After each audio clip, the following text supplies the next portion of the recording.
సకాలాకాల ప్రత్యక్షం సర్వోత్తమ సుశాశ్వతం శ్రీ విరకితానంద వెంకటసార్య అస్మద్గురు సమారంభం కృష్ణ సాందీప మధ్యమ ఓంకార పీఠ పర్యంతం వందే గురు పరంపరముకో జై. శ్రీ పూర్ణానంద పుల్లయారికో జై. శ్రీ విరగితానంద వెంకటదాస జై. శ్రీ కృష్ణమూర్తార్యులకు జై. గురు భక్త మండలికి జై. గురు పరంపరముకు జై. జై గురు. సౌండ్ పెంచండి స్వామి, ఏమి వినపడలే. వినపడలేదు స్వామి, వినపడలేదు. రికార్డింగ్ అవుతుంది, ఉన్నీలేండి. టవర్ రాలేదు స్వామి సరిగ్గా. అవునులే. పేజీ నెంబర్ ఎవరికైనా తెలిసిన? పేజీ నెంబరా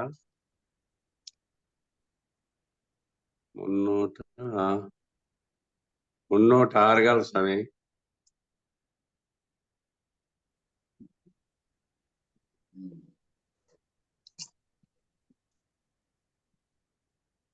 సరే, 304 కింద పేరా నుంచి తీసుకున్నాము. ముముక్షత్వం లేనివారు బ్రహ్మ విద్య వినరు. వినడానికి ఇష్టపడరు.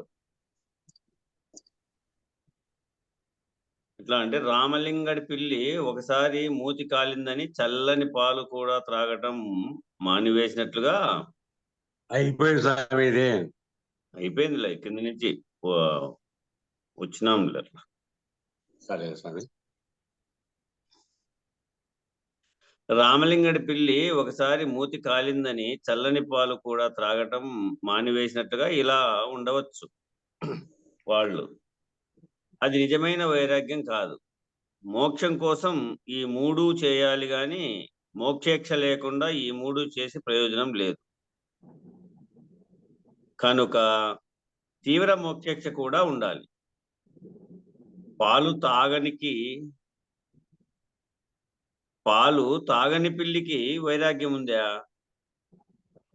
కొన్ని కారణాల వల్ల ఇది అట్టా తయారైంది. పాల మీద దానికి వైరాగ్యం లేదు. మూతి కాలుతుంది కాబట్టి తాగదు, అంతే. మోక్షేక్ష లేకుండా అలాగే తయారైన వాళ్ళు ఉంటారు. శ్రవణాదులు కలచోట చేరరు, కనుక వారికిన్ని అధికారము గానం.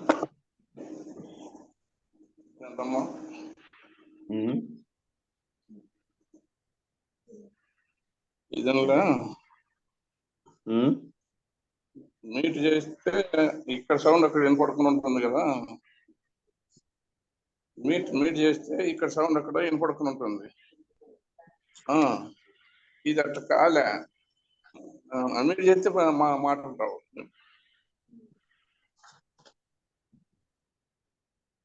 సౌండ్ పెంచండి స్వామి, వినపడలే అసలు ప్రోగ్రామ్. వేరే మాట్లాడతా అంటే ఊరినే ఉన్న నారాయణ మాట్లాడుతాడు, వినపడతా ఉంటే. సౌండ్ కొంచెం ఎక్కి స్వామి, సౌండే లేదు. నిన్న అన్నయ్య పేజీ నెంబర్ 50 వరకు స్టాప్ చేసినాడు అనేది 309 కదా స్వామి. 309 పైనుంచి రావాలా? నిన్న అదే చెప్పినాడు. ఇది ఎంతవరకు అయిందో తెలియదు. 309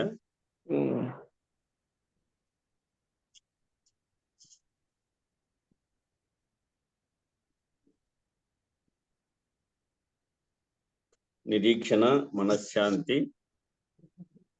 తర్వాత నమ్రత.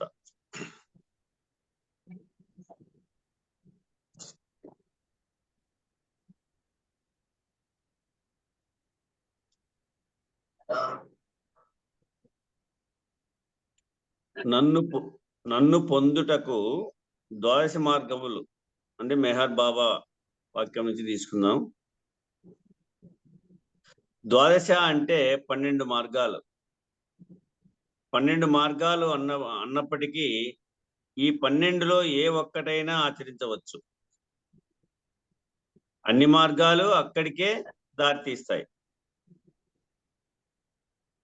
ఈ 12లో ఏ ఒక్కటైనా పరిపూర్ణంగా పటిష్టంగా చేస్తే నువ్వు ముక్తిని సాధిస్తావు. బాహ్య ప్రపంచం నుంచి నువ్వు విడుదల పొందాలి అంటే నీ స్వభావము, నీ వ్యక్తిత్వము ఎలా మారాలి అనే దాని మీద ఈ 12 మార్గాలు చెప్పబడ్డాయి. తన దివ్యత్వాన్ని సాధకుడు అనుభవించడానికి ఈ 12 మార్గాలు ఉన్నాయి. ఇది మీకు ఆ దివ్యత్వము సర్వాంతర్యామి, సర్వోత్కృష్టుడని నీలో సంపూర్ణంగా ఉద్దీపించాలి.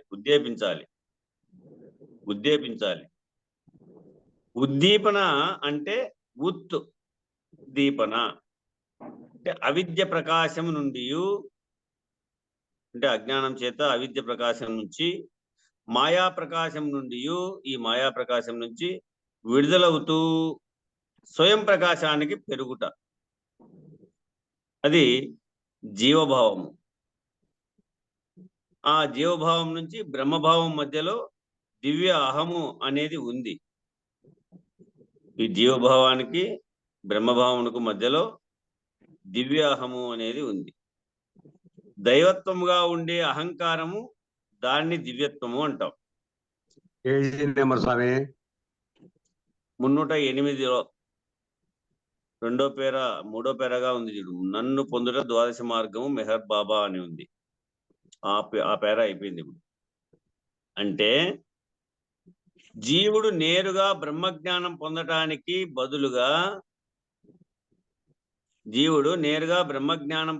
బదులుగా మధ్యలో దివ్య జ్ఞానాన్ని, దివ్యత్వాన్ని సంపాదిస్తే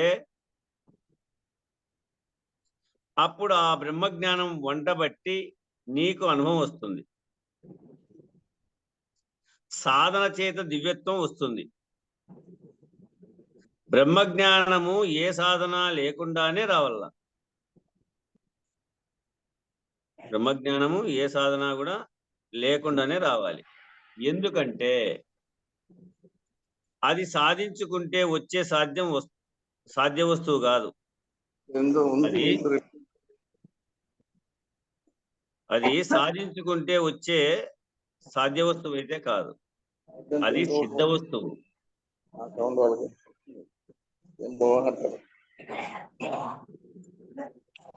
అది నీవే అయి ఉన్నావు.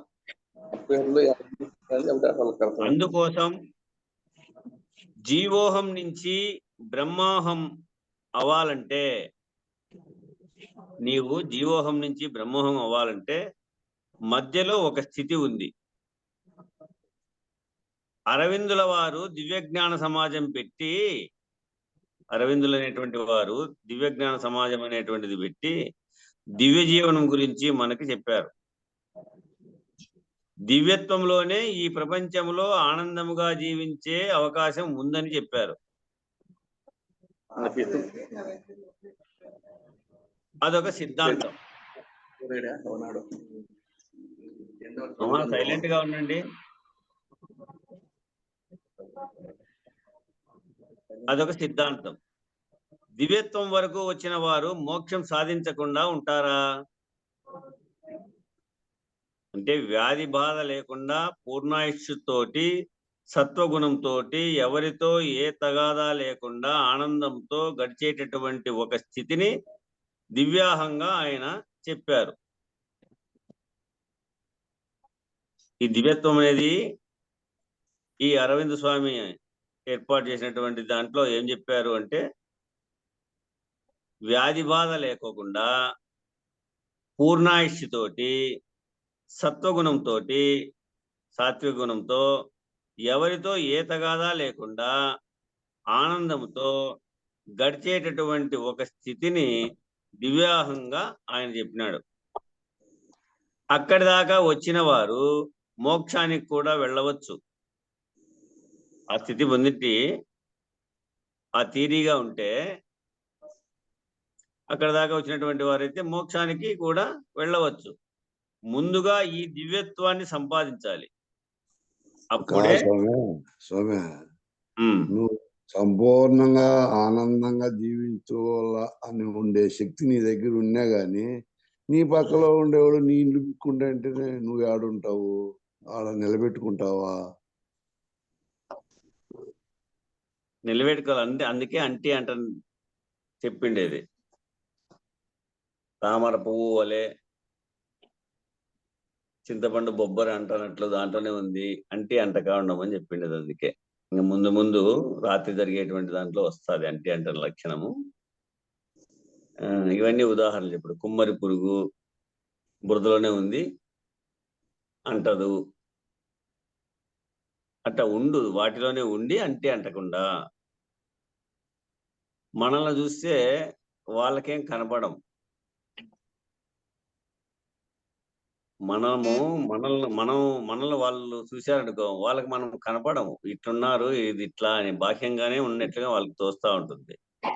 మనకి అంతర్ముఖంగా ఇది అంటి అంటని స్థితిగాను మదిలో గురువాక్యం పైన ఉన్నప్పుడు మనకు అది నిర్ణయమే ఉంటుంది.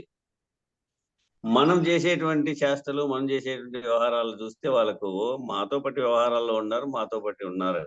మాతో పాటు బురదలో ఉంది, మిగతా పురుగు ఉంది బురదలో అనుకో, అదేమో బురదలో ఇరక్కపోతుంది, దాంట్లో అంటుతుంది దానికి అంత బురద, దీనికి అంటదు, అది కూడా బురదలోనే ఉంటుంది.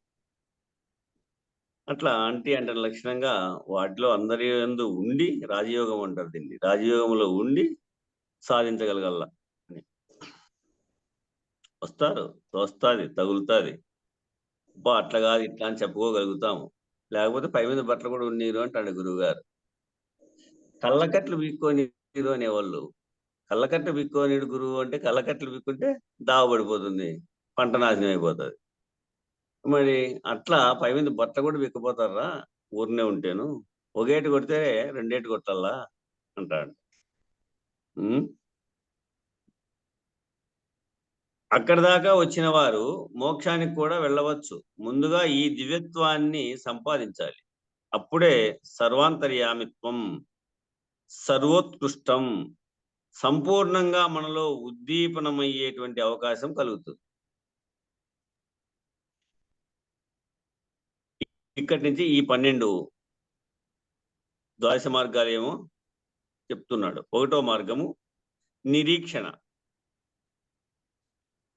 2 మనశ్శాంతి, 3 సంభ్రత, 4 నిస్పృహ, 5 విశ్వాసము, 6 అన్యోన్యత,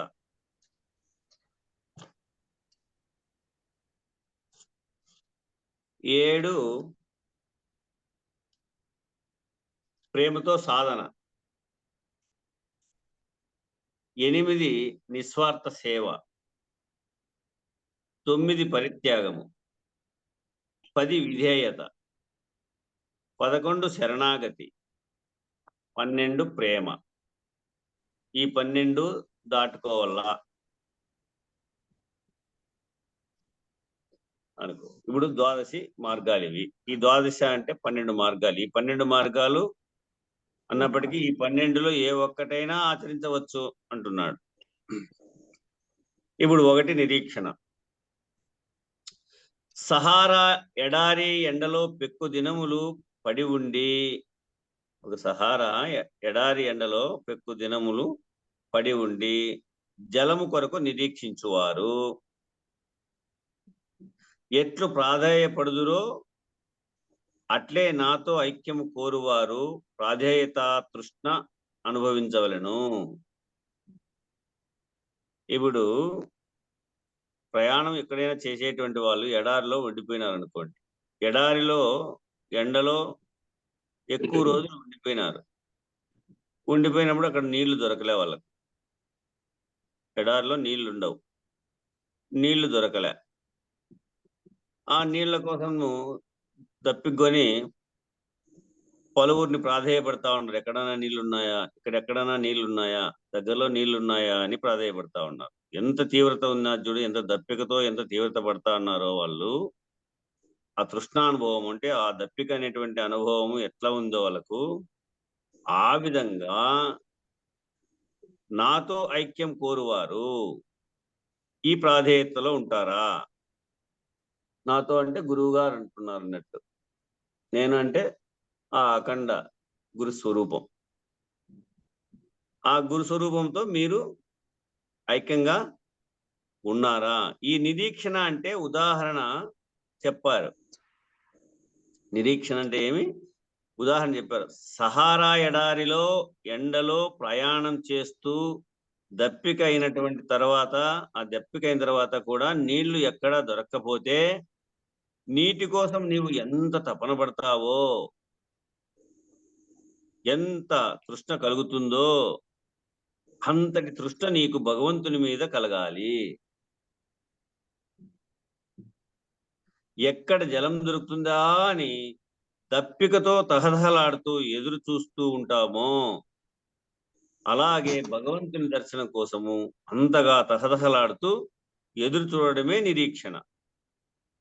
అంతటి తృష్ణ ఉండి దైవ దర్శనానికి, దైవ సాక్షాత్కారం కోసము అలా వెంపర్లాట రావాలి. దానిని నిరీక్షణ అన్నాం. చూడండి, ఈ ఒకటి ఉన్నా చాలు, ఒక ఉదాహరణే. తర్వాత రెండోది మనశ్శాంతి. ఘనీభవించిన సరస్సు ఎంత ప్రశాంతముగా ఉండునో, బాగా నిండినటువంటి చెరువు, ఘనీభవించినటువంటి సరస్సు కొలను అనుకో, ఎంత నిండా ఉంది కొలను, నిండుకుంది బాగా నీళ్లు. ఆ నిండుకున్నటువంటి ఆ సరస్సు ఎంత ప్రశాంతంగా ఉండునో అంత ప్రశాంతముగా ఉండగలిగిన వాడు నన్ను పొందు. ఘనీభవించినంటే నిండే కాదు, గడ్డగట్టింది. గడ్డగట్టింది, అదే ఫ్రిడ్జ్ లో గడ్డగట్టింటది కదా, కరెక్ట్ అన్నమాట. గడ్డగట్టినటువంటిది ఎంత ప్రశాంతంగా ఉండునో, గడ్డగడుతుంది సరస్సు. సరస్సు అంటే కొలను.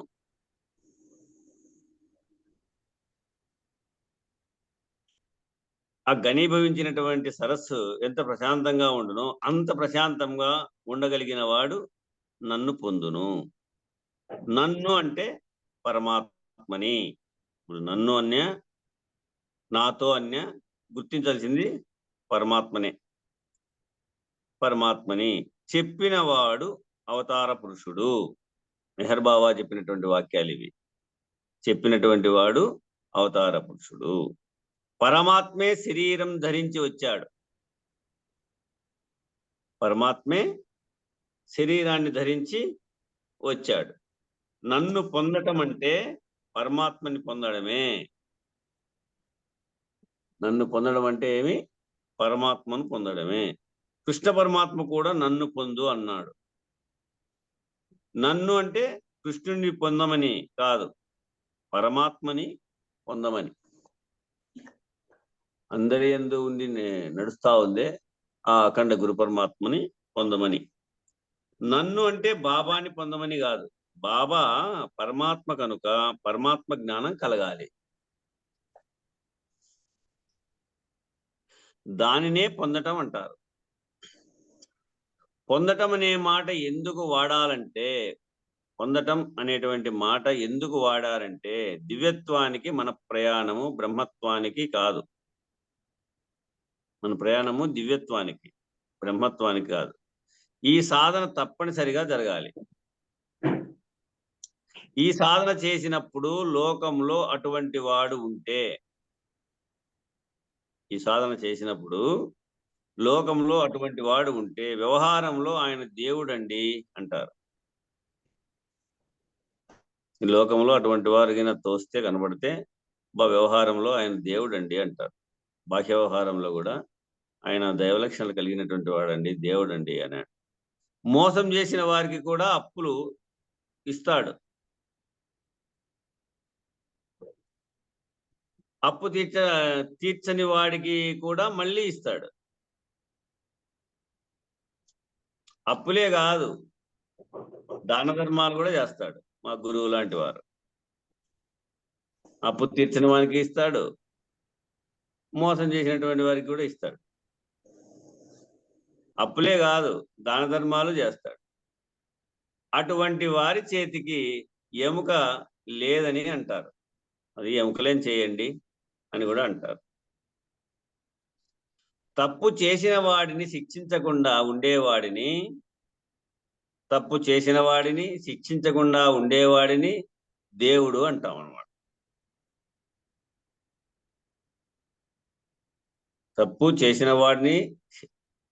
తప్పు చేసింటాడు అనుకో, వాడిని శిక్షించకుండా ఉంటాడు అనుకో. ఆ రకంగా మొన్న జరిగింది ధర్మారంలో. ఒక ఆయన భగవద్గీత ఉపాసకుడు, శ్వాస మీద చేస్తారా దాంట్లో మెయిన్. ఆయనను ఎవరో గాయపరిచే కూడా కేసు పెట్టి పోదామని ఎవరు పిలిచినా కానీ కేసు పెట్టి కూడా పోలే. అట్లా తప్పు చేసిన వాడిని శిక్షించకుండా కూడా ఉండేవాడిని దేవుడు అంటాం. అటువంటి స్వభావం ఉన్నవారు దివ్యత్వంలో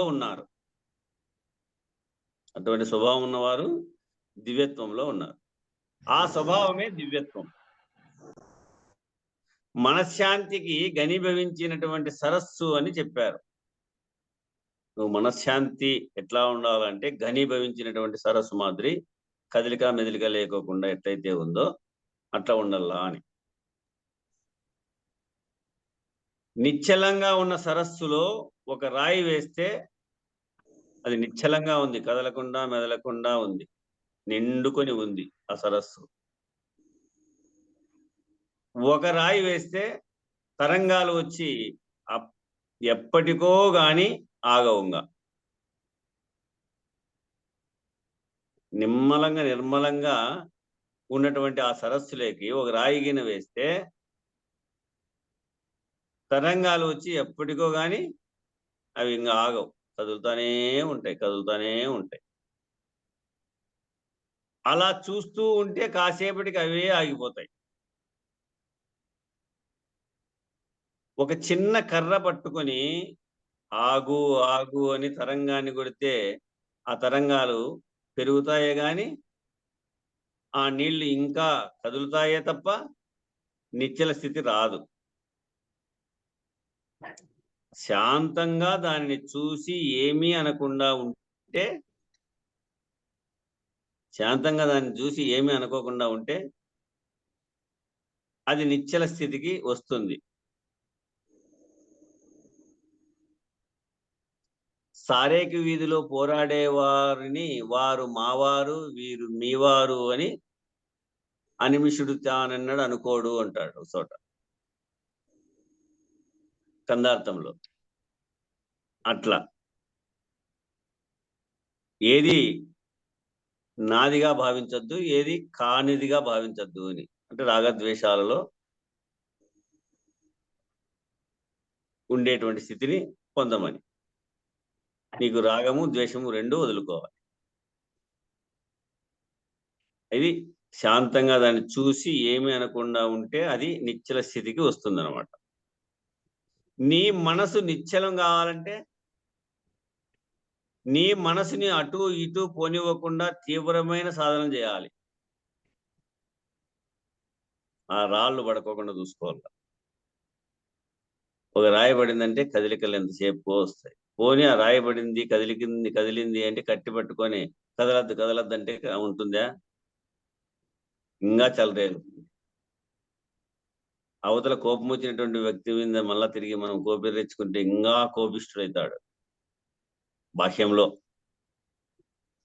అట్లా ఈ మనసు కూడా నిశ్చలం కావాలంటే నీ మనసుని అటు ఇటు పోనివ్వకుండా తీవ్రమైన సాధన చేయాలి.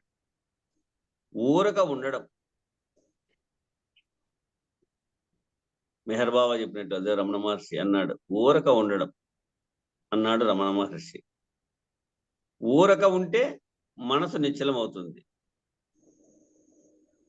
సరస్సు ఉపమానం చెప్పారు దీనికి. ఐసు గడ్డగట్టింది. గడ్డగట్టినటువంటి సరస్సును మీరు చూసే ఉండవచ్చు. ఐసు గడ్డగట్టింది, గడ్డగట్టినటువంటి సరస్సును మీరు చూసే ఉండవచ్చు. ఉత్తరాదిన బద్రీనాథ్ కేదారీనాథ్ అనే టిబెట్ హిమాలయాల దగ్గరకు వెళితేనా ఉత్తర భారతదేశంలో బద్రీనాథ్ కేదార్నాథ్ అని టిబెట్లు పర్వతాలు ఉన్నాయి. ఆ హిమాలయాల దగ్గరకు వెళితే నదులు సరస్సులు అన్నీ కూడా గడ్డగడతాయి, ప్రవాహము ఆగిపోతుంది. మంచి నీరు కావాలంటే కూడా ఆ గడ్డని కాస్త పగలగొడితే అడుగున నీరు కనబడుతుంది. ఆ గడ్డ మీద నడుస్తారు. దాంట్లో తరంగాలు ఉంటాయా? గడ్డ మీద అయితే నడుస్తూనే ఉంటారు. దాంట్లో తరంగాలు ఉన్నాయా అంటే లేవు. దాంట్లో బెత్తం పెట్టి కొట్టినా ఏమవుతుంది? నీ మనసు అలా ఉండాలి. దాంట్లో బెత్తం పెట్టి కొట్టినా కదలదు. అట్లా నీ మనసు అలా ఉండాలి. ఉంటే ఎవరు ఎంతమంది రెచ్చగొట్టినా నువ్వు చెల్లించకుండా ఉండాలి. ఎవరు ఎంతమంది నీకు రెచ్చగొట్టినా కానీ నువ్వు ఇట్లాంటి వాడిని వంట అట్లాంటి వాడిని వంట, నిన్ను గురించి ఇట్లంటారు అట్లంటారు అంటే చెల్లించకుండా ఉండాలి. అంటే అనుకోనిలే, వాడి కర్మ అనుకోవాలా, లేదా నేనే తప్పు చేసినానేమో నా చెంపకు నేను కొట్టుకోవాలా. చుట్టూ ఉన్న వారి వల్ల నేను బాధపడుతున్నాను. ఇప్పుడు అమరాస్వామి అడిగినటువంటి ప్రశ్నే వచ్చింది. చుట్టూ ఉన్నవారి వల్ల నేను బాధపడుతున్నాను, వాళ్ళ వల్లే నా ప్రశాంతతను కోల్పోయాను అనే వాళ్ళని చూసాం చాలా మందిని. వాళ్ళు ఎప్పుడూ అలాగే ఉంటారు. నీకు ప్రశాంతత కావాలంటే నీ మనస్సుని నువ్వు శాంతపరుచుకొని ఉండాల. వాళ్ళు అట్లనే ఉంటారు. వాళ్ళలో ఉండి అంటే అంటకుండా ఉండు. నీకు ప్రశాంతత కావాలంటే నీ మనస్సుని నువ్వు శాంతపరుచుకొని ఉండాలి తప్ప నీ చుట్టూ ఉన్నవారు నీ అశాంతికి కారణమని వారిని నిందిస్తూ, నీ చుట్టూ ఉన్నటువంటి వారు నీ అశాంతికి కారణమని వారిని నిందిస్తూ కూర్చుండే వారికి ఇది పనికిరాదు. అందుకే సాధన చతుష్టయ సంపత్తి కోసం దివ్యత్వం రావాలి. దివ్యత్వం వచ్చాక బ్రహ్మజ్ఞాని అవ్వాలి. సాధన చతుష్టయ సంపత్తిగా చేయాలంటే దివ్యత్వం రావాలి, నిర్మలత్వం రావాలి, చలించనటువంటి స్థితి రావాల. ఆ దివ్యత్వం వచ్చాక బ్రహ్మజ్ఞాని అవ్వాలి. నిత్యము గురువాక్యం పైన నిర్ణయమై ఉండడం. లోకం ఎప్పుడూ అలాగే ఉంటుంది. చుట్టుపక్కల లోకము ఎప్పుడు అలాగే ఉంటుంది. నిన్ను నువ్వు స్థిరపరచుకోవాలి, నిన్ను నీవు రక్షించుకోవాలా. నీ మనస్సు చంచలం కాకోకుండా ఘనీభవించినటువంటి సరస్సు వలె ఉంటే నీవు భగవంతుని పొందగలవు అని రెండో వాక్యానికి చెప్పాడు. మూడో వాక్యం ఏమి? సంవ్రత. ఎట్టి ఆకృతిగా అయినను మలతబడి పోయుటకు. హలో హలో హలో నమ్రత నమ్రత సంవ్రత నమ్రత. ఈ నమ్రత ఎట్టి ఆకృతిగా అయినను మలతబడి పోతబోయుటకు ఉపక్రమించు మట్టికి ఎట్టి నమ్రత ఉన్నదో అట్టి విధముగా ఎట్టి ఆకృతిగా అయినను మలతబడి పోతబోయుటకు ఉపక్రమించు మట్టికి ఎట్టి నమ్రత ఉన్నదో అట్టి విధముగా ఓర్పు సహనము ఉన్నవాడు నన్ను ఎరుగగలడు.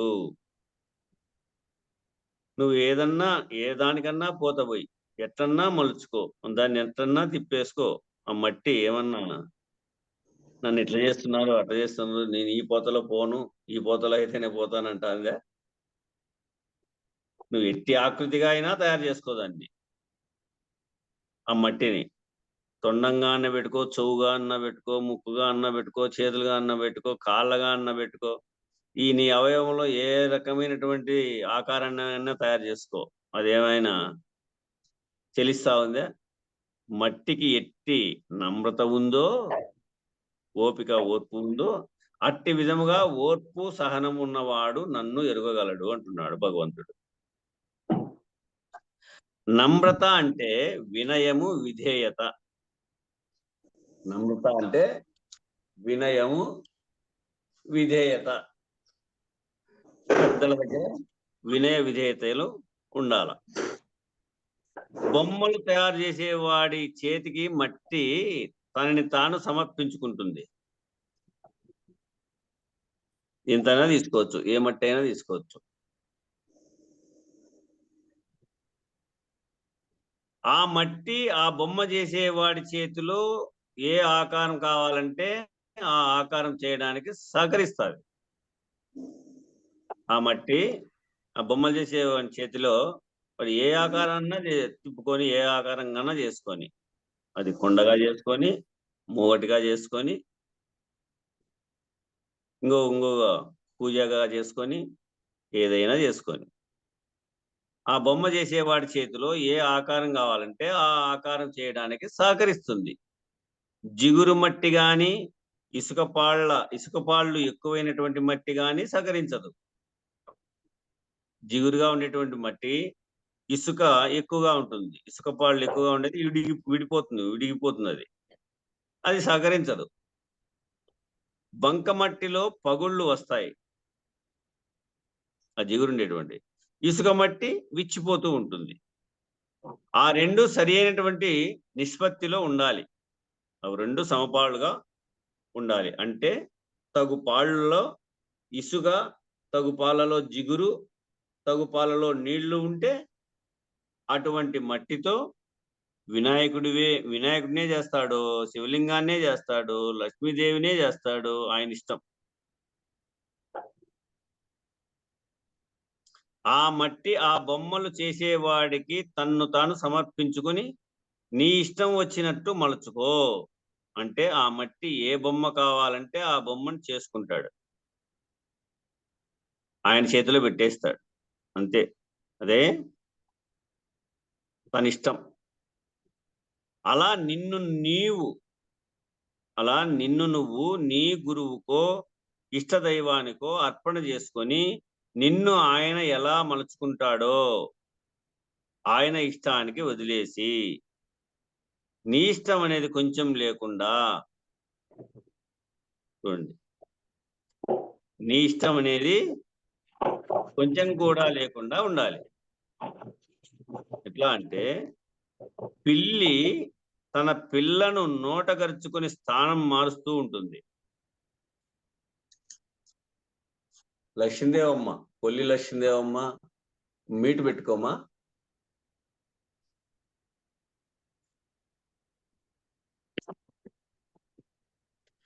పిల్లి తన పిల్లను నోట ఖర్చుకొని స్థానం మారుస్తూ ఉంటుంది.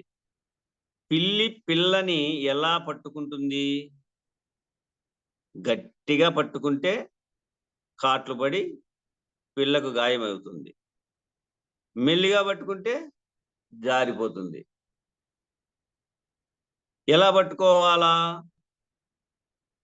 పట్టుకోవాలో తల్లి పిల్లికి తెలుసు, ఆ తల్లికి తెలుసు ఆ సన్న పిల్లని ఎట్లా పట్టుకోవాలో. అప్పుడే పుట్టిన పిల్లలు కదలవు, అవి అప్పుడే పుట్టినటువంటి పిల్లలైతే కదలవు. 2 రోజులు గడిచాక వాటికి తెలివి వస్తుంది. తల్లి నోట్లో నమ్రతగా ఉండకుండా గింజుకుంటుంది. ఊరినే ఉంటుంది, అది నోట్లో పెట్టుకుంటే ఊరినే ఉండదు, 4 కాళ్ళతోనూ ఇట్లా ఎదిరించుకుంటా గింజుకుంటా ఉంటుంది. పడిపోతుంది, గింజుకున్నప్పుడు పడిపోతే మళ్ళీ పట్టుకుంటుంది. అంటే తనకు వయసు ఉన్న పిల్లకి నమ్రత ఉంది, 2 రోజులు గడిచిన పిల్లకి నమ్రత లేదు. అంటే తక్కువ వయసు ఉన్నటువంటి పిల్లకైతే నమ్రత ఉంది, 2 రోజులు కదలదు అది. మొదటేమో నమ్రత, కదలకుండానే ఉంది అది, నిర్మలంగా నిశ్చలంగా, అదే అచలమై స్వతసిద్ధమై నిర్మలమై నిశ్చలమై చలించినదై ఉంది అది మొట్టమొదట. అంటే తక్కువ వయసు ఉన్న పిల్లకి నమ్రత ఉంది. 2 రోజులు గడిచిన పిల్లకి నమ్రత లేదు. నమ్రత అంటే బొమ్మలు చేసేవాడి చేతిలో మట్టి ఏ బొమ్మ కావాలంటే ఆ బొమ్మగా మారడానికి వీలవుతుందో, తన ఇచ్చ ఏమీ లేక, తనకి మట్టికి ఏమన్నా కోరిక ఉందా, ఇట్లా చేయి అట్టే చేయి ఈ బొమ్మగా అయితేనే నేను ఉంటాను అని ఏమన్నా కదలికలు మెదలికలు ఏమైనా ఉన్నాయా? దానికి లేవు. తన ఇచ్చ ఏమీ లేక, తన కోరిక ఏమీ లేదు ఆడ మట్టికి, తన ప్రయత్నం ఏమీ లేదు. మట్టికి ఏమైనా ప్రయత్నం ఉందా? ఏ ప్రయత్నము లేదు. తన క్రియ ఏమీ లేదు, తన క్రియ ఏమీ లేదు ఆడ. పూర్తిగా సమర్పణ చేసి తన పరంగా ఏమీ లేకుండా ఎలా ఉంటుందో అది చేసేటువంటి వారికి ఆ గురుస్వరూపాన్ని చేతిలో పెట్టేసింది. ఇది ఏమైనా చేయొచ్చు, అంతా యొక్క సద్గురుమూర్తే. పూర్తిగా సమర్పణ చేసి తన పరంగా ఏమీ లేకుండా ఎలా ఉంటుందో అలా ఉండటాన్ని నమ్రత అంటారు. ఇది అహంకారానికి సంబంధించినది, రజోగుణానికి సంబంధించినది. నీకు అహంకారము రజోగుణము లేనప్పుడే ఆ నమ్రత ఉంటుంది. మనశ్శాంతి అన్నప్పుడు మనసుకి సంబంధించినది. నమ్రత అనేది అహంకారానికి సంబంధించినది. మనశ్శాంతి అనేటువంటిది నీ మనసుకు సంబంధించింది. నమ్రత అనేదేమో అహంకారానికి సంబంధించింది. అహంకారాన్ని అణచి ఉంచాల. మాయా వికారాలు చేస్తుంది. అహంకారం అంటే మాయా వికారాలు చేసేదాన్నే. కాబట్టి ఆ మాయా వికారాలను అణచి నీ ఆధీనంలో పెట్టుకోవాలి. దానికే శమము అంటారు. అంతరేంద్రియ నిగ్రహం కావాలి అక్కడ. ఇట్లా నిరీక్షణ అనేది ఓర్పు, తపనకు సంబంధించినది. నువ్వు నిరీక్షణ అనేది ఓర్పు, తపనకు సంబంధించినటువంటిది. కాబట్టి అంత తపన అంటే తీవ్ర మోక్షేచ్ఛ అన్నమాట. ఒక మాటలో చెప్పాలంటే తీవ్ర మోక్షేచ్ఛ. ఈ 3 వాక్యాలు తీవ్రతనే తెలియబరుస్తా ఉన్నాయి. ఇక నిస్పృహ 4వ వాక్యం. నిస్పృహ వలన మానవుడు ఏ విధముగా ప్రాణత్యాగమునకు తెగించునో అట్లే నన్ను వీక్షించనిదే బ్రతుకజాలను అను గట్టి నిశ్చయం కలిగినవాడు. నిస్పృహ వలన మానవుడు ఏ విధముగా ప్రాణత్యాగమునకు తెగించునో, చేత నాకు నీ పుట్టి నేను వేస్ట్, నేను బతికి వేస్ట్, ఇంకా నేను ఎందుకు బతికి ఉండల్లా అన్నట్టు మానవుడు ప్రాణత్యాగమునకు తెగిస్తాడు.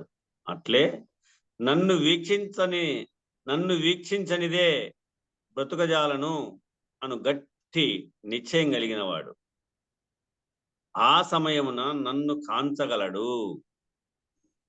అందుకే పూర్వ పెద్దలు పుట్టలు పెరిగినా గాని పట్టుదలతో తపస్సులైనారు. గడ్డాలు పెరిగి తలంతా జడలు పెరిగి నా గాని శరీరం అంతా ఇదైపోయినా వాళ్ళ మనస్సు అనేది పట్టు విడవకోకుండా గట్టి నిశ్చయంతో అది ఉపాస స్థితిని అట్లా పొందినారు వాళ్ళు. ఆ సమయం నన్ను కాంచగలడు. గట్టి నిశ్చయం కలిగినటువంటి వాడైతే నన్ను కాంచగలడు. నిరాశ నిస్పృహ ఎప్పుడైతే కలిగిందో, నా వల్ల కాదు ఇది, నేను వేస్ట్, నేను సాధించలేను, నా బ్రతుకింతే అని నిరాశ నిస్పృహ ఎప్పుడైతే కలిగిందో ఆత్మహత్య చేసుకుందాము అనుకుంటాడు. బ్రతికి నేను చేసేది ఏమీ లేదు, ఇన్ని కష్టాలతో, ఇన్ని బాధలతో, ఇన్ని అవమానాలతో నేనెందుకు బతకాలి అని అటువంటి నిరాశ నిస్పృహ కలిగినప్పుడు ఆత్మహత్య చేసుకోవడానికి ధైర్యం వస్తుందన్నమాట.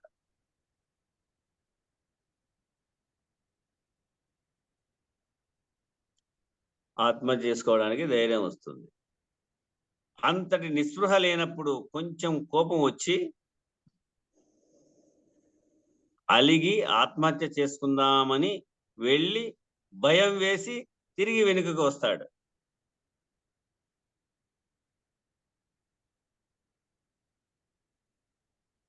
గురువు చేత ఆజ్ఞాపత్రం పొంది గురువై ఈ త్యాగానికి పాల్గొనేటువంటి వాళ్ళు కూడా ఉన్నారు. అంతటి నిస్పృహ లేనప్పుడు కొంచెం కోపం వచ్చి తిరిగి ఆత్మహత్య చేసుకుందామని వెళ్ళి భయం వేసి తిరిగి వెనుకకు వచ్చేస్తాడు. ఎవరైతే ఆత్మహత్యకు అటువంటి నిస్పృహతో సిద్ధపడతాడో వాడు వెనుకకు రాడు. ఎవరైతే ఆత్మహత్యకి అటువంటి నిస్పృహతో సిద్ధపడతాడో వాడు వెనుకకు రాడు. అంతటి నిస్పృహ ఉండాలి. కానీ నిస్పృహ అంటే ఏమిటి? ప్రాపంచిక విషయాల పట్ల ఉన్న స్పృహ పోవాలి. ఇది అంతటి నిస్పృహ ఉండాలి. కానీ నిస్పృహ అంటే ఎట్లుండాలి? ప్రాపంచిక విషయాల పట్ల ఉన్న స్పృహ పోవాల. లౌకిక విషయాల మీద, శరీర ఇంద్రియ భోగ సంబంధం మీద, లౌకిక విషయాల మీద, శరీర ఇంద్రియ భోగ సంబంధం మీద ఏ స్పృహ అయితే ఉన్నదో ఆ స్పృహ లేకపోవడమే నిస్పృహ. అటువంటి నిస్పృహ వల్ల ప్రాణత్యాగానికి కూడా ఏ విధంగా అయితే వెనుకాడడో ఆ త్యాగం కావాలి ఇక్కడ. అటువంటి నిస్పృహ వల్ల ప్రాణత్యాగానికి కూడా ఏ విధంగా అయితే వెనుకాడడో ఆ విధంగా నీవు నమ్మిన ఆ బాబాని గాని, భగవంతుడిని గాని, ఆ బ్రహ్మజ్ఞానాన్ని పొందటానికి కూడా అంతటి తీవ్రమైన నిస్పృహ కావాల. వేటిపైన నిస్పృహ కావాలి? లౌకిక విషయాల మీద, ఈ శరీర ఇంద్రియ భోగ సంబంధం మీద అంతటి నిస్పృహ పొందాలి.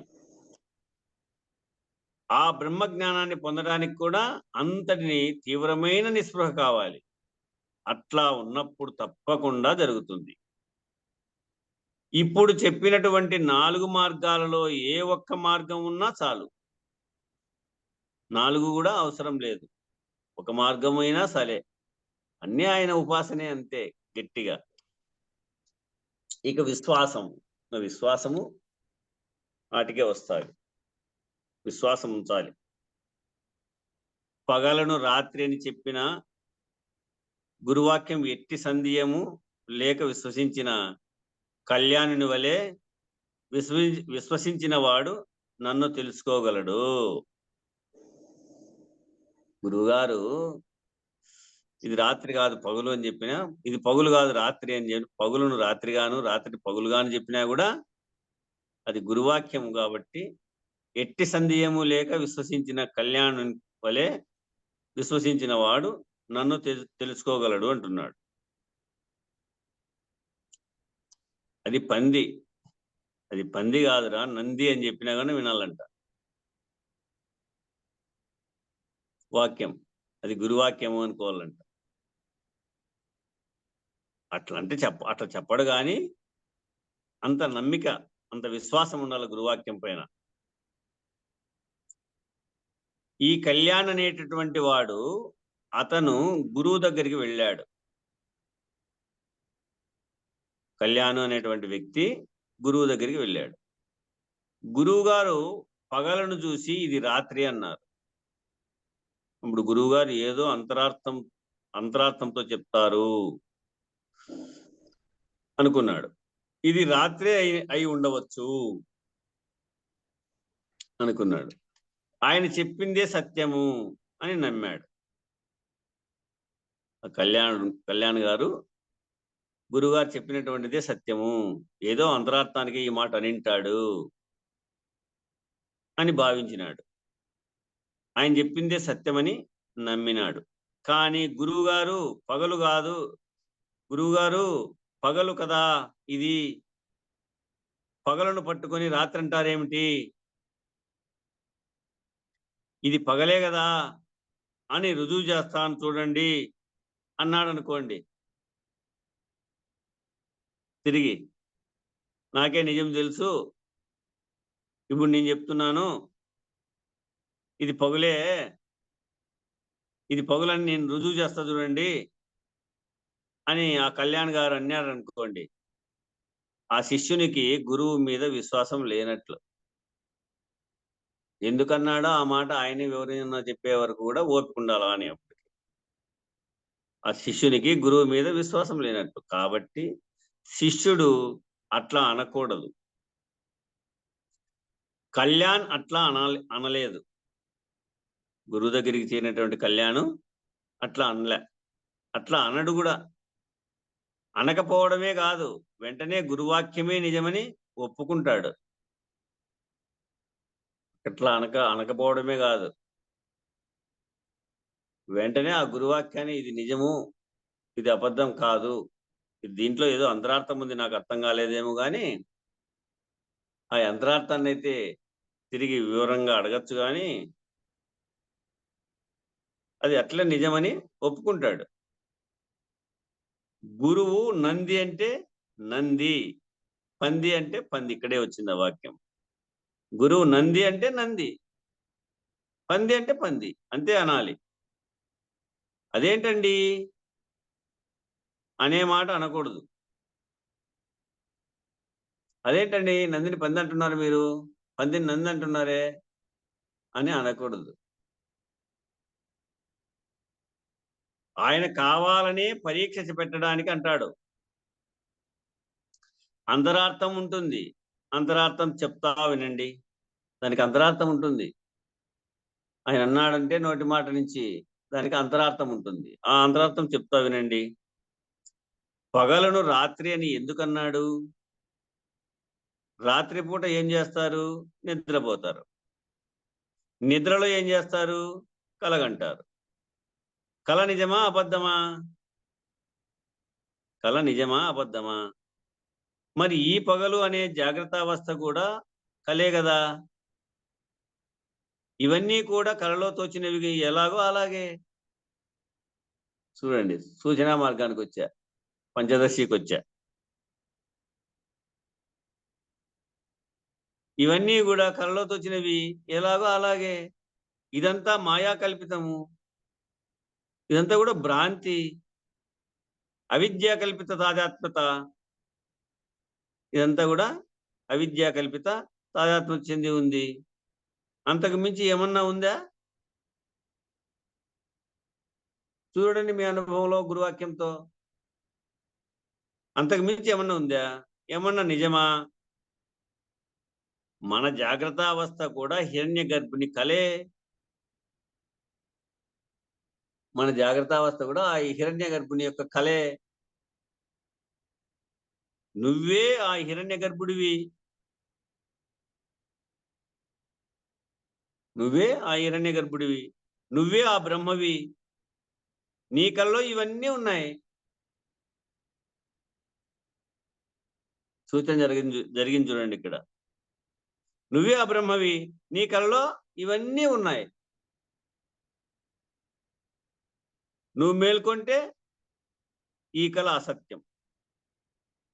నువ్వు ఇప్పుడు మేలుకుంటే ఈ కళ అసత్యం. చెప్పేది కలే, వినేది కలే, వ్యవహరించేదంతయు కలే. ఇప్పుడు ఏడు మేలుకోవాల. నువ్వు మేలుకుంటే ఈ కళ అసత్యం. నువ్వు బ్రహ్మజ్ఞానంలో మేల్కొంటే జాగ్రత్త అవస్థ కూడా అసత్యం. నిద్ర నుంచి మేలుకుంటే కళ ఎట్లా అసత్యము? ఈ జాగ్రత్త అవస్థలో నువ్వు మేలుకుంటే, గురుముఖత మేలుకుంటే, నువ్వు బ్రహ్మజ్ఞానంలో మేలుకుంటే ఈ జాగ్రత్త అవస్థ అసత్యం. కాబట్టి పగలే రాత్రి కాదా?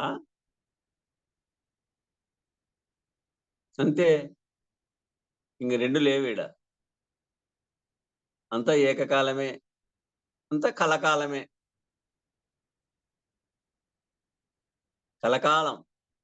మనం బాహ్యంలో వాడతాం కలకాలము అని. కలకాలాన్ని బాహ్యంలో ఏమనుకుంటున్నాము? ఎల్లకాలము అనుకుంటున్నాం. కాదు, కలకాలమే. కాబట్టి పగలే రాత్రి కాదా? అంతే. అడిగితే చెప్తారు గురువు గారు ఎట్లా అనేది.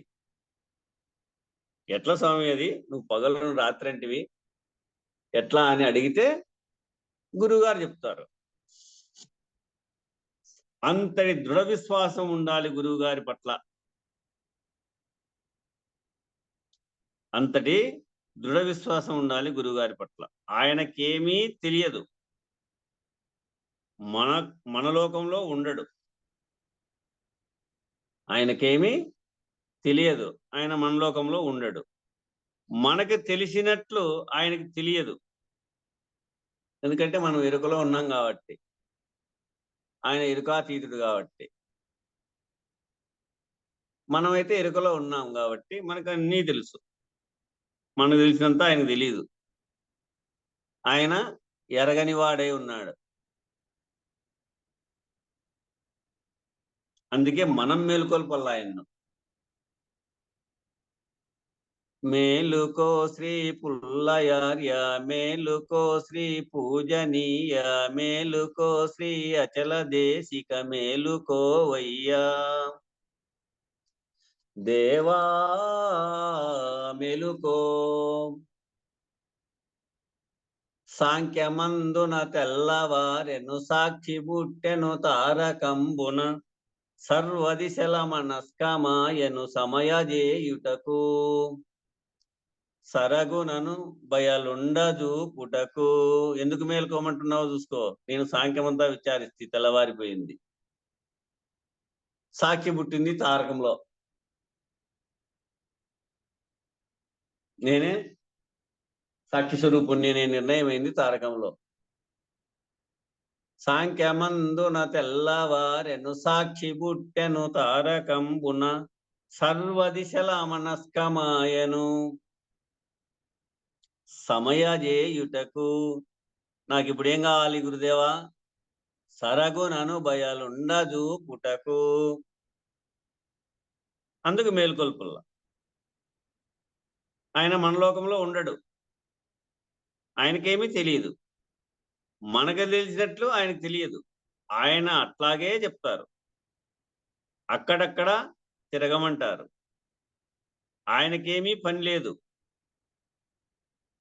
పాట లేదు,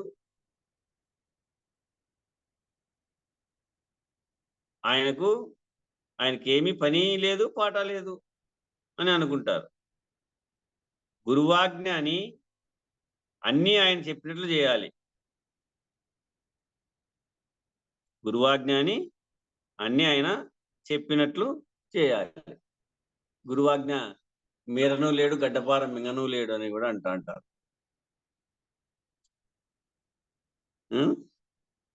గురువు పోయి గడ్డపార మింగంటే అది గడారు, గడ్డందోకి గడారు. దాన్ని మింగమంటే మింగను లేడు, గురువాజ్ఞను మీరను లేడు. ఎట్లా? దాని యొక్క అవకాశాన్ని గురువే అందిస్తాడు నువ్వు సాధించడానికి. ఆ గడ్డపార మింగేదానికి ఆ అవకాశాన్ని గురువే అందిస్తాడు. గురువాజ్ఞ అని అన్నీ ఆయన చెప్పినట్టు చేయాలి, మారు మాట్లాడకూడదు. ఆయన పట్ల అంతటి విశ్వాసం ఉండాలి. ఎందుకంటే ఆయన పరబ్రహ్మ స్థితిలో ఉంటాడు, లోక విషయాలు పట్టించుకోరు. కానీ మనం లోకంలో ఉన్నాం కదా, మనకి ఏది మంచో ఏది చెడో తెలుస్తుంది. మనం లోకంలో ఉన్నాం కాబట్టి ఇది మంచి ఇది చెడు అని తెలుస్తుంది. గురువాజ్ఞ అని అన్నీ ఆయన చెప్పినట్లు చేయనవసరం లేదండి. గురువాజ్ఞ అని అన్నీ ఆయన చెప్పినట్లు చేయనవసరం లేదండి అని ఒక ఆయన అనేవారు. వారు ఆ దిశలో ఆలోచించరు కాబట్టి కొన్ని విషయాలు వారు చెప్పినట్లే చేయనక్కర్లేదు, మన వివేకాన్ని బట్టి చేయవచ్చు అని చెప్పేవారు ఒక ఆయన. శిష్యుడి దగ్గరికి వచ్చిన తర్వాత అలా చెప్పారంటే దాంట్లో ఏదో నీకు ప్రయోజనము సాధనకి పనికి వచ్చేది తప్పకుండా ఉంటుంది. చూడండి, శిష్యుని దగ్గరికి వచ్చేదలిగే మామూలుగా వాక్యంలో అయితే గురువాజ్ఞని అన్ని ఆయన చెప్పినట్టు చేయనవసరం లేదండి అని ఒక ఆయన అనేవారు. వారు ఆ దిశలో ఆలోచించరు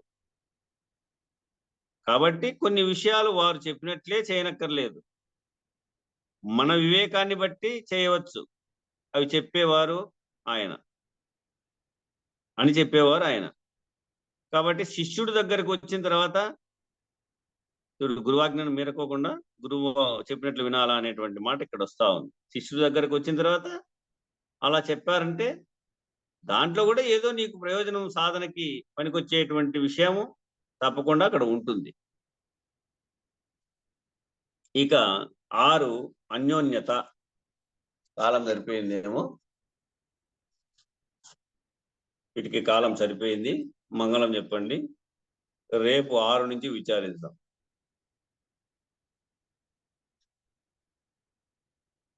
బలో శ్రీ సద్గురు మహారాజ్కి జై.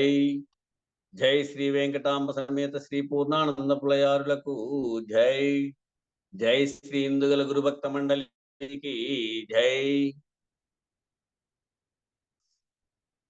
రామకృష్ణ పన్న మంగళం చెప్పు.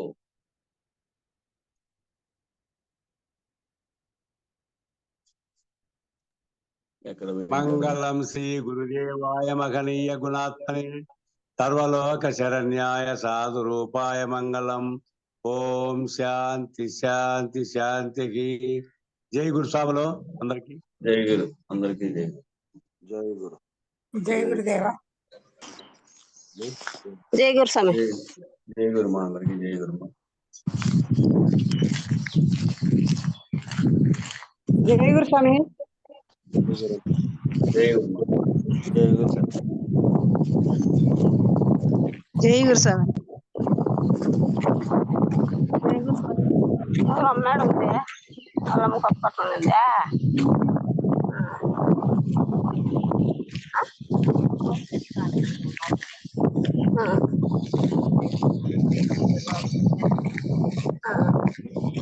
కింద పాడిపించేసిందా, కింద పాడిపించేసిందే.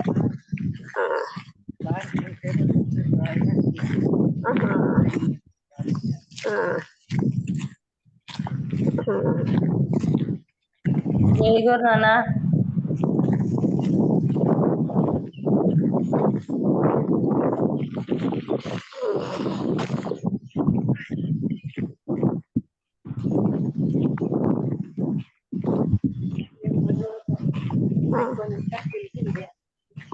నేను ఇక్కడ సాయంత్రం ఎలా అందుకని మళ్ళీ వాళ్ళు చెప్తే మళ్ళీ వాళ్ళు ఇస్తారు.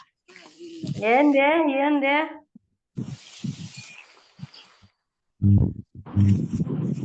ఏంది మా భర్తమ్మా, ఏంది ఏంది ఇదే మీరు వాకింగ్ పోయి 10 రోజుల గురించి మాట్లాడుతున్నాంలే. జై గురు చెప్పేసి నోట్ చేసుకొని మళ్ళీ మాట్లాడుకో. ఇప్పుడు వాళ్ళు లైన్ లో ఉండరా?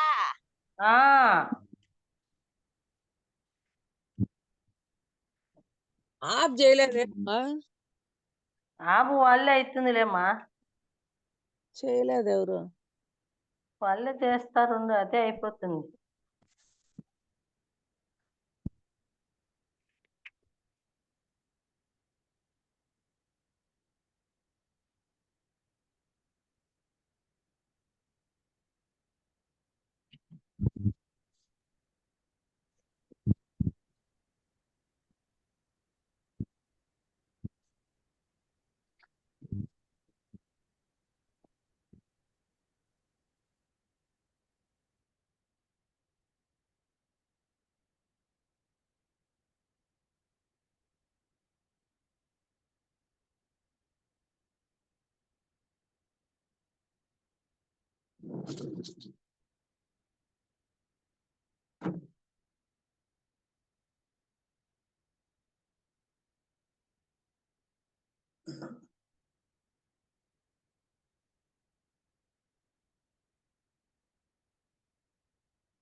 చేయకూడదు స్వామి.